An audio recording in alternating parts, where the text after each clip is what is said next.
program real quick. Hey guys, just in case, It's I okay. am Hey, Raquel Figlo, and you are on Fire Rock Talk.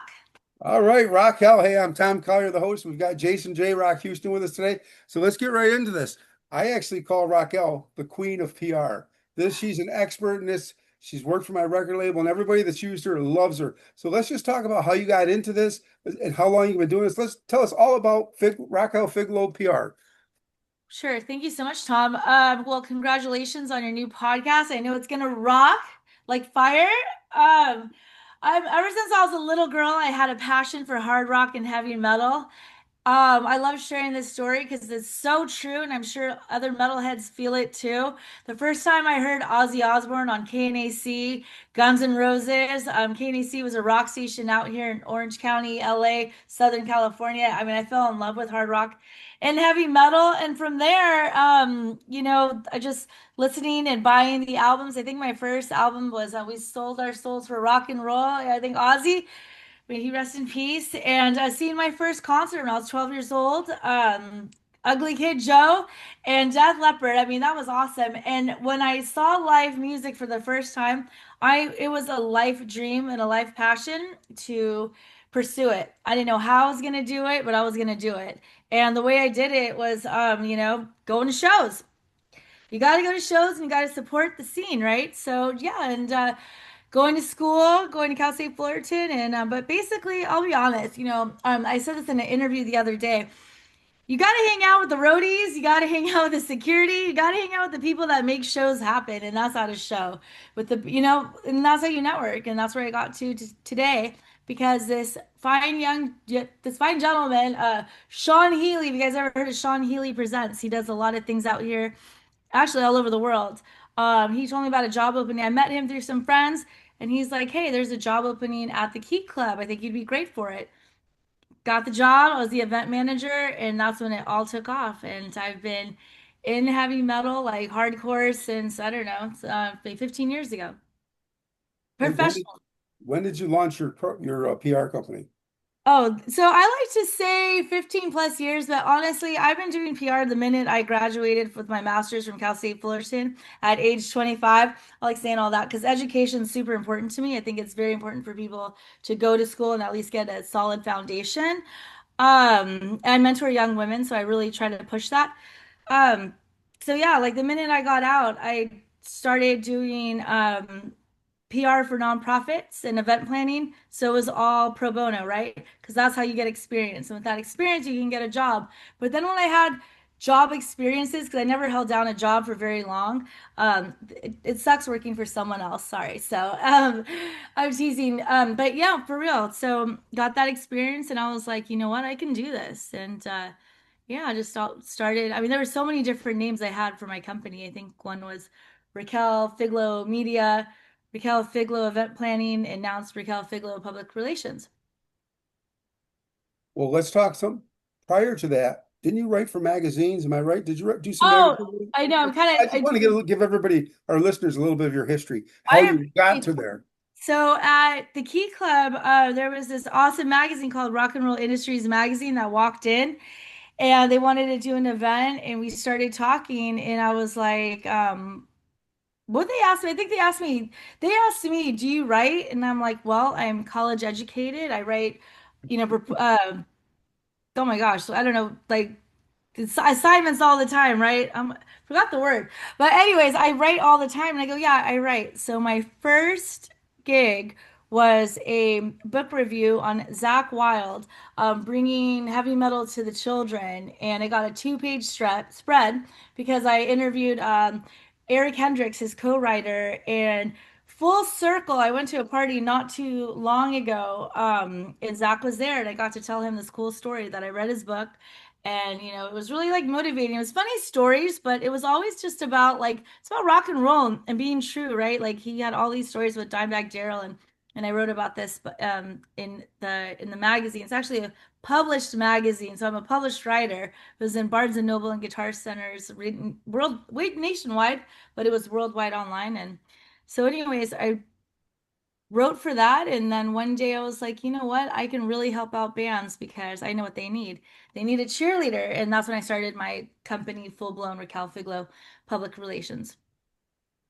Excellent. Go ahead, Jason. I'm sure you got a question for her. Yeah, Tom was sharing me that you're involved with something called the Woman of Music Project. Could you tell us a little more about that?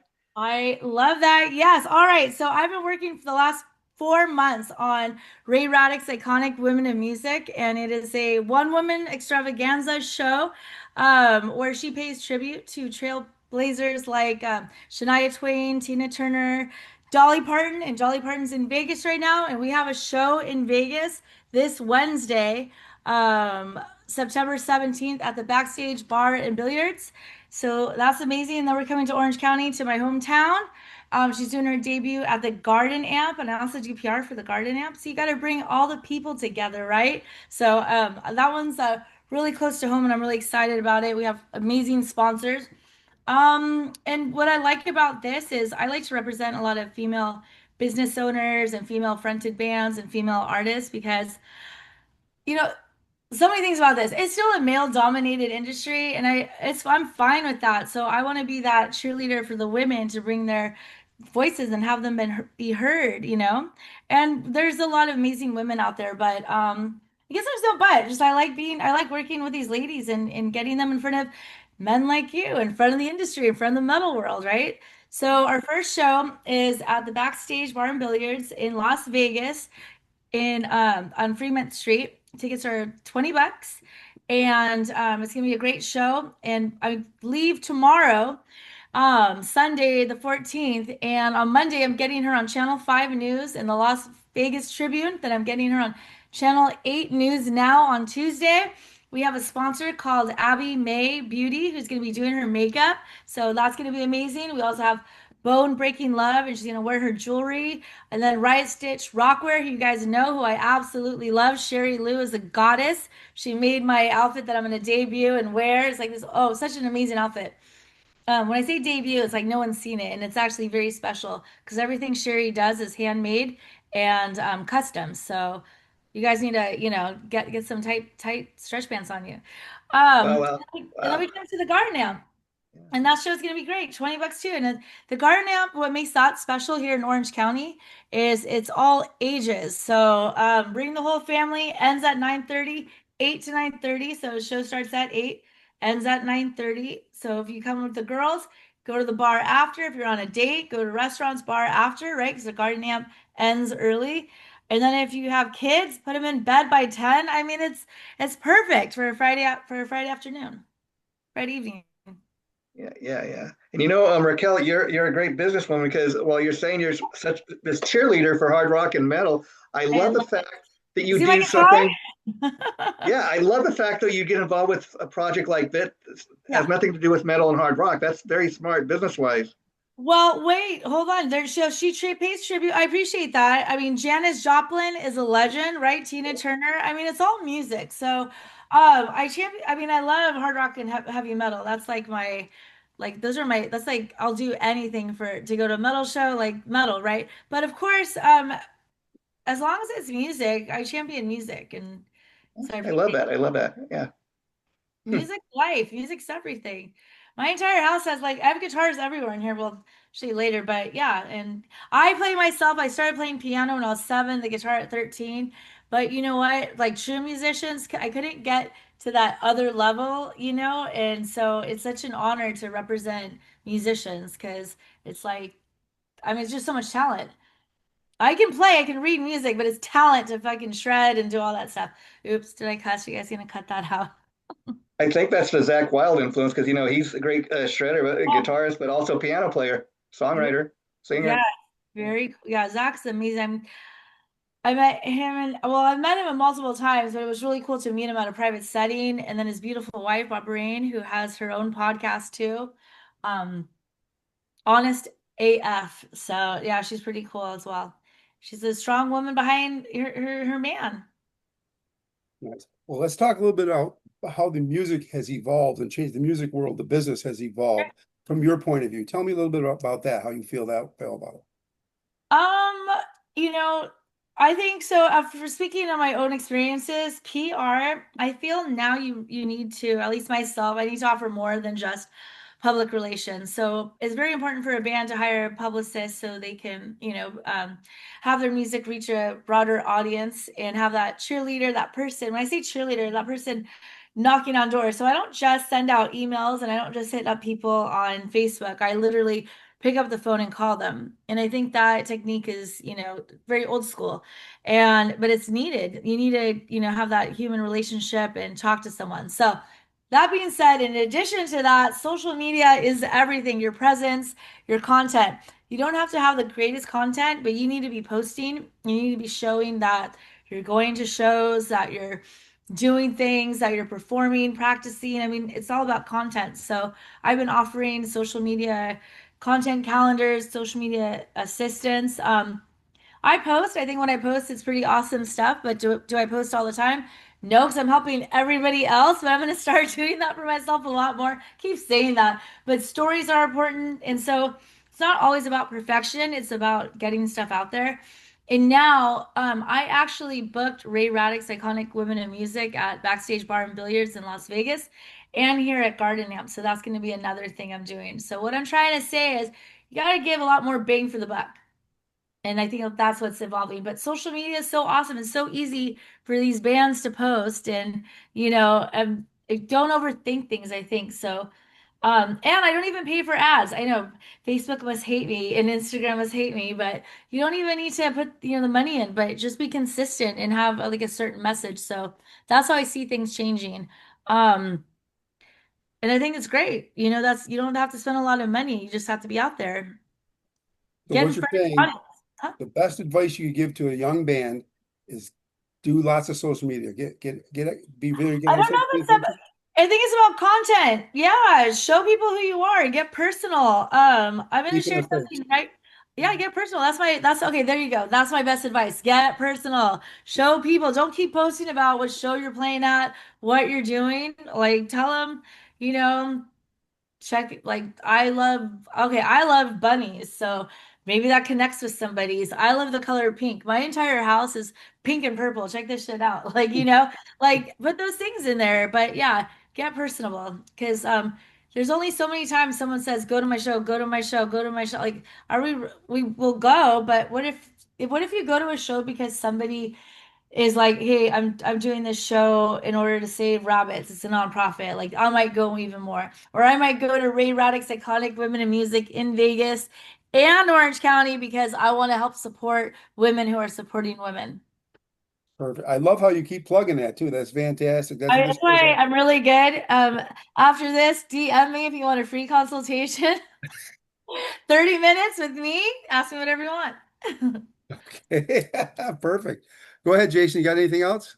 Yeah, what is your personal angle as far as the music business? I mean, for example, when you decide you're going to work with a band or an artist, do you necessarily have to like that artist or be a fan, or could it be just a case of, hey, they make a lot of money, do good business, why not?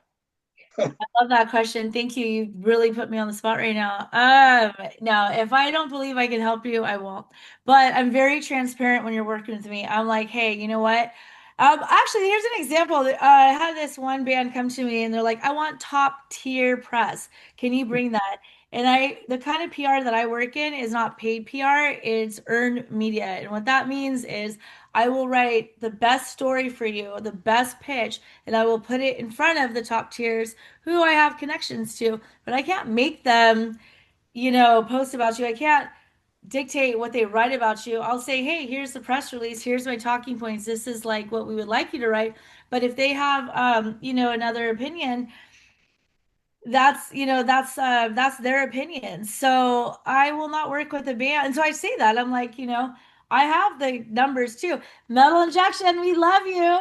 Yes. Over all those, it's like Jose liquid metal. It's like I want to get on that, and I've gotten people on liquid metal and metal injection premieres. Can I do that for everyone? I mean, if the music's there and if they like them, that's the great thing about metal. If you really think about it, and don't take this word. I don't even know. I'm just gonna say I'm a nerd. We're all fucking nerds that love music, right? We're like geeking out on scales and riffs and I don't know, power chords and shredding. So if they don't like it, you can't convince them with for all the money in the world that they're gonna pick you up. Now, other media, which I like to work with sometimes when I do fashion and I do entertainment, like you can pay to play, but that's good for that fashion designer. That's good for that I don't know, architects. I've worked with people like that. But for metal, like people really need to dig your music. So that's what I love about our industry. If they like it, they'll write about it. If they don't, maybe they'll still write about it because you're a friend. But what about the fans after and the like, where's that going to take you? Like you might be there, but you need to, where's the fan? What happens after? So that's what I'm thinking. Raquel, we're getting Yep. towards the end of this. Yeah. Sorry, we're getting towards the end of it. I just want to congratulate you on your engagement. Can you give a shout out to your fiance? Oh my gosh, you guys are the first to know. All right, so I'm going to be Raquel Bell. How amazing is that? Tomorrow I'll be meeting my future fiance, Brian Bell, in Vegas. And thank you guys for taking me. I'm sorry I'm late for this interview, but tomorrow is September 14th, and he'll be proposing at the Paris at the Eiffel Tower restaurant. And we're already getting married. I'm doing anything backwards because I'm older and I can do this shit because we're both successful. We're already set the date, June 27, 2026. We're getting married. And he's going to propose because I need a ring, even though he gave me promise rings. But I'm going to get my real deal ring tomorrow, and it's going to be all documented on my Facebook album that's going to be called Becoming Raquel Bell. And Tom, we need to talk about a Netflix series because honestly, my life is going to be a fairy tale every rock star's dreams. Like it's gonna be amazing. I'm still gonna work. So yeah. Nice. And we will talk about Netflix for you. I wish we had more time. This is going to probably air Tuesday, so Right. nobody will hear it till after you get your part. You'll be the first to announce Well, it. that's all right. So even if it airs Tuesday, I am already Raquel Bell. All right, I that's love awesome. that. Congratulations. Yeah. Thank you so much. This was fun. Thank you guys. Let's do it again. Anytime. We're definitely going to have you back. I'm bringing in fact, we talked about, I've got 5 new co-hosts coming through here. I'm rotating people through. So it'll be Yes. fantastic. We'll be talking to you, Raquel, very soon. Okay. And thank Perfect. you for coming in and congratulations again to Mrs. Bell. Thank you. I appreciate that. Raquel Bell. Okay. Oh, for whom the bell tolls, that's our jam. All Those right. bells. I love it. All right, All guys. right. Thank you Take so care. much. Bye-bye. Bye.